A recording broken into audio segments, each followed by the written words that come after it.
Shalom teman-teman semuanya, puji Tuhan kita bisa renungan kembali pada hari ini. Untuk tema renungan hari ini, saya ambil tema perdamaian. Perdamaian tidak akan bisa ada jika tidak ada namanya berdamai. Sebelum kita masuk pada renungan hari ini, mari kita bersatu di dalam doa. Tuhan Yesus, terima kasih Tuhan pada kesempatan kali ini kami bisa mendengarkan firman-Mu. Biarlah firman ini dapat tertanam di hati kami dan menjadi rema dalam kehidupan kami sehari-hari. Kami dapat menghasilkan buah yang baik dari firman-Mu ini Tuhan. Terima kasih Tuhan, dalam nama Tuhan Yesus, haleluya, amin. Untuk yang pertama, kita perlu berdamai dengan diri kita sendiri. Salah satu dari hukum kasih berbunyi, kasihilah sesamamu manusia seperti dirimu sendiri. Jadi kalau kita mengasihi orang lain, tapi kita tidak mengasihi diri kita sendiri, itu tidak benar. Kita perlu mengasihi diri kita sendiri. Mungkin di masa lalu kita pernah melakukan suatu kesalahan yang fatal yang mengakibatkan hal yang buruk terjadi dalam diri kita maupun berdampak buruk bagi orang di sekitar kita dan membuat kita membenci diri kita sendiri. Atau mungkin karena orang-orang lain yang merendahkan kita karena kekurangan kita, mau fisik ataupun aspek-aspek lain yang ada di kehidupan kita yang membuat kita ikut membenci diri kita sendiri karena menganggap bahwa diri kita itu tidak berharga. Kita sama-sama baca di Yesaya 43 ayatnya yang keempat. Oleh karena engkau berharga di mataku dan mulia, dan aku ini mengasihi engkau, maka aku memberikan manusia sebagai gantimu dan bangsa-bangsa sebagai ganti nyawamu. Tuhan saja menganggap kita ini sangat berharga, bahkan Tuhan mau ganti kita, disalibkan di kayu salib, menebus dosa-dosa kita. Itu bentuk Tuhan sangat mengasihi kita. Dan kenapa kita tidak mengasihi diri kita sendiri? Kita bahkan self-harm, kita melukai diri kita sendiri yang dimana Tuhan bilang tubuh kita ini berharga, kita ini berharga. Dan untuk kesalahan-kesalahan kita di masa lalu, Tuhan itu mau mengampuni setiap dosa kita. Tuhan itu mau melupakan setiap dosa kita itu sejauh timur sampai barat yang dimana tidak ada ujungnya atau tidak terbatas. Jadi kita perlu berdamai dengan diri kita sendiri, perlu mengasihi diri kita sendiri. Stop melukai diri kita sendiri, stop self-harm, karena Tuhan saja menghargai kita, Tuhan saja mengasihi kita. Mengapa kita tidak menghargai apa yang Tuhan kasihi, yaitu diri kita sendiri. Yang kedua, kita perlu berdamai dengan orang lain.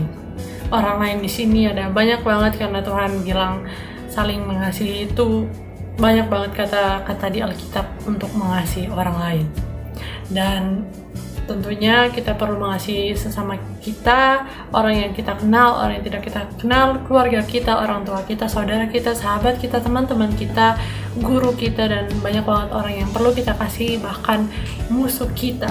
Kita pasti pernah buat salah sama orang dan orang pernah buat salah sama kita. Dan mungkin kesalahan orang tersebut tidak mempan dengan kata-kata maaf karena mungkin sakit yang luar biasa kita terima dari kesalahan tersebut. Dan ketika kita disuruh untuk berdamai sama dia, bahkan mendoakan dia, kayak buat apa? Big no gitu kan. Tapi ya sebagai anak Tuhan, Tuhan mau kita untuk berdamai dengan orang lain.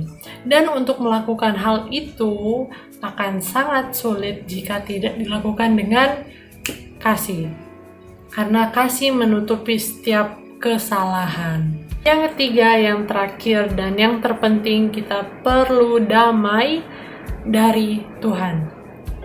Perlu teman-teman tahu, dalam hati setiap manusia yang kenal Tuhan maupun tidak kenal manusia, ada satu space yang hanya bisa diisi oleh Tuhan. Di mana space itu hanya bisa diisi oleh sukacita dari Tuhan, hanya bisa diisi oleh damai sejahtera dari Tuhan. Oleh sebab itu kita mungkin pernah dengar ada orang kaya raya yang bunuh diri, padahal hartanya banyak banget.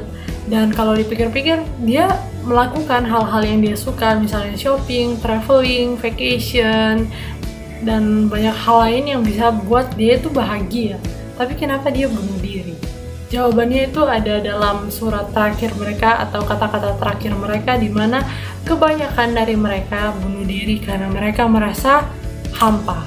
Mengapa? Karena space tersebut hanya dapat diisi oleh damai sejahtera dari Tuhan.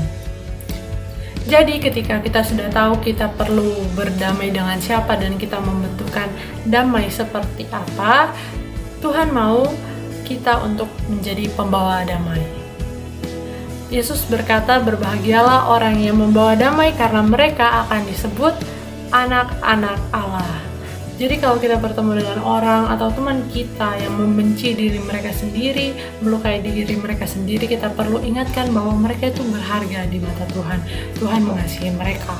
Dan juga ketika kita bertemu dengan orang yang memiliki konflik, kita perlu menjadi penengah yang baik, bukan menjadi kompornya. Kita harus membawa kedamaian, kita perlu menjadi peacemaker, bukan troublemaker. Sekian dari firman Tuhan hari ini, kita akan sama-sama tutup dengan doa. Terima kasih Tuhan, kami telah mendengarkan firman Tuhan tentang perdamaian. Kami perlu damai dengan diri kami sendiri, kami perlu berdamai dengan orang lain, dan kami memerlukan damai dari Tuhan. Biarlah Tuhan yang melengkapi space hati kami yang dimana kami membutuhkan Engkau di dalamnya. Tuhan, sekarang kami akan melanjutkan aktivitas kami hari ini. Biarlah tangan Tuhan menyertai setiap yang kami lakukan. Terima kasih Bapa, hanya dalam nama-Mu kami berdoa dan mengucap syukur. Haleluya, amin. Sekian renungan hari ini, Tuhan Yesus memberkati. Shalom.